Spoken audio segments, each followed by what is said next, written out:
and welcome to the Moonlight Lounge with your host, Miss Deja Vu. This is a personal message to the people that invest their time with me. I want to first thank you for joining and subscribing to my community here at the Moonlight Lounge. We are at the coffee and news stand. We drink coffee, and there's plenty of news. So once in a while, you might hear some news stories. Generally, light music and less talk. In today's segment, though, I want to take you down the journey of the Moonlight Lounge. I want to tell you the backstory and how it became the Moonlight Lounge. It was inspired by my stepdad, who is and was the lead singer of the Marcells. And I put together the Moonlight Lounge, and he had a stroke. And a bunch of other things happened in between. Of course, also my nephew was in a car accident, and it was almost fatal. So the Moonlight Lounge continued to be a broadcast until 2017, and then I had surgery, and then here we are. We're back, trying to get back on our feet and get our feet wet again in Charlotte at WGIV at 103.3 FM. I don't know if I'll be there at that station. I hope that I get recruited, or if not, just become a consultant for other up-and-coming new talent. Now, with that said, I made this video to tell you a story about heartbreak, love, romance. You know the story of Delilah. She's a radio, she's syndicated all over the United States and probably in other parts of the world as a request and dedication. And this, however, is not more like that because I have a very small following and it's a small music segment. So it doesn't really have that kind of reach. Now, can it? Yes. It would have to go through some changes though. So I just want to warn you, it would still be the Moonlight Lounge, but it would be probably under some other title. Now, the last couple years, I just got the approval of the Butler VA to continue another post called The Field Report, and the Court of Public Opinion is a part of this segment of my show. It's called Real Talk Live, where we start with Real Talk Live, we go into a couple segments, the Court of Public Opinion, the Field Report is a final wrap-up, and then it ends with the Moonlight Lounge. So that's our rotation. That's basically what I was just trying to put together. And I want to keep my show going. And we just celebrated our 14th anniversary. So for those who are really looking for potential, there's work available. It's just where do you get to pay and where do you start and where does it end? So we have an investor. And my husband is investing into our radio show, and we might even get a signal. I don't know. I don't know if we might even have our own radio station at some point. What I'm saying is, you don't quit. I have learned something about that story, about quitting. The only time people quit is when they're heartbroken or devastated by something. And that is the game changer. For me, what we are seeing with veterans right now is heartbreak.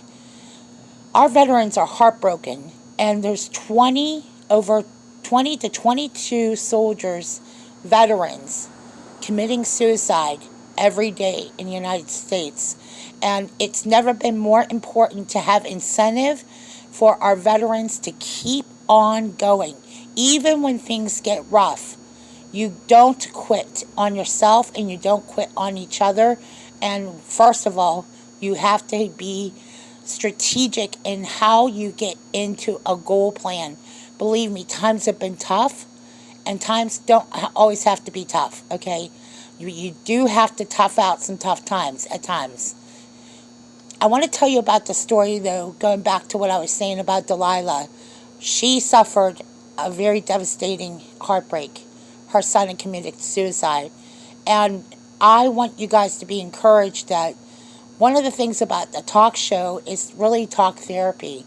It's not really a talk show, more or less is how to be sensitive to the needs of all people. And I'm talking about the people out there that are really injured by some very serious issues and when it comes to sexual abuse. And sexual abuse is a very important topic, especially when there's same-sex sexual abuse or pedophilia. And it's one of the biggest topics that we try to cover on, well, we used to cover, but we weren't getting too far with that. It's a heavy topic though, and it's one I want to do more research in how to approach that topic on the radio platform. But at the Moonlight Lounge, what we do is music. It's light talk. It's not really condensed into this big format. It's just is. It's music. It's jazz. It's really a wrap up to all the stuff we were talking about. And I'm going to wrap this segment up here at the Field Report because I want you guys to know a little bit about what we're doing. Now, before I end the segment, I want to tell you about a heartbreaking story that happened to me when I was a teenager. I was in love with this young man, and we broke up. And to my heartbreak, he dated the girl directly across the street almost days after our breakup. We were talking, we were trying to work it out, and then almost 2 weeks later, I see him show up with his car in front of her house, and I didn't know as I approached the house that he was out on a date with her. And it changed my whole view of love. It changed my whole view of things. Now, years later, I look back at that and I thank God that I'm brave enough to talk about that. But when I went through all that to say this, I have a very happy marriage as a result of all the heartbreaks. You know, the song, God Bless the Broken Road, well, that's kind of how I feel. He's like, you know, all those heartbreaks were all leading to something, okay? And that's what I'm talking about. Every heartbreak leads to something. There's always something that'll come out of it, and you don't know what that might be. You don't have to know that. You just got to get through it sometimes. It's because we're pessimistic when we're going through heartbreak. We're not our best selves when we're going through hardship, okay? But I'm going to tell you, when you pull yourself through it, and you get pulled through it by other people, or somebody comes alongside you to be your friend, don't walk away from that opportunity that God might be opening doors for you. I said that to say this, that I'm not going to do a music program. I just wanted to say personally, thank you to my subscribers. Thank you to you who joined my community. Thank you for liking and subscribing, because this way I'll get some more attention, and maybe eventually my, let's just say I could get some more incentive to do more things too, okay? But we do have a great game plan, and there is work available. The thing is that we need to be able to get more subscribers, and we'll be able to pay people to actually do the jobs that we want to hire for. I know that we'll be in a position to hire if we keep going at the rate we're going. We actually have to operate a radio show. And it costs money, and it's exhausting work, and I can't do it alone. Now, with that said, I want to tell you something that I find it's important in my personal politics, is that I'm a Christian, and I'm also voting for Trump, okay? And one of the things I want to encourage you about living in the slums, those who've been struggling to get food on the table, one of the things about voting for Trump is that there's incentive and hope to be an entrepreneur. And I was so fortunate to be awarded by the Trump organization as one of the new members, at that time in 2010, a new member of the PAW for women. And that's basically Professional Association for Working Women. And that's through Ivanka Trump. And I want to tell you, being someone in a position to work, to be in a position to get real work, to get transportation, to get all those things together to be effective is so important for a young woman, okay? to not lose incentive. And if you've been unemployed, don't lose the incentive to get back up to work and exercise and stay fit, okay? I encourage you. I know women have felt the brunt of most of this, but when I say women vote for Trump, I mean women vote for Trump. It's a lifesaver for some of us. I know that there's a future for some of us, and I want to say like this. I'm going to end where I started. Thank you for listening to the Moonlight Lounge, a light talk and radio at our segment here at YouTube. Again, God bless America. Vote Trump.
Thank you for tuning in to my broadcast here at the Moonlight Lounge with Miss Deja Vu, original and light music.